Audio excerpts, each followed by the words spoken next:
Okino Percussion is a one-man operation that creates custom-built one-of-a-kind cajones. Each one is handmade by me in Morris, Pennsylvania, using native PA hardwoods. They're almost 100% repurposed or reclaimed out of wood picked from scrap bins or left behind by loggers in the woods. Bottoms are made with construction scraps, but for acoustic purposes, the front plates need to be made with 3-ply Baltic birch. Each one contains fixed 64 snare strands, but can be adjusted by removing the front and adjusting 2 screws.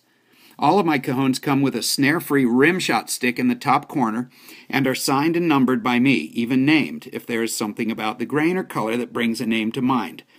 Rubber feet and 5 coats of durable poly keep them looking and sounding their very best.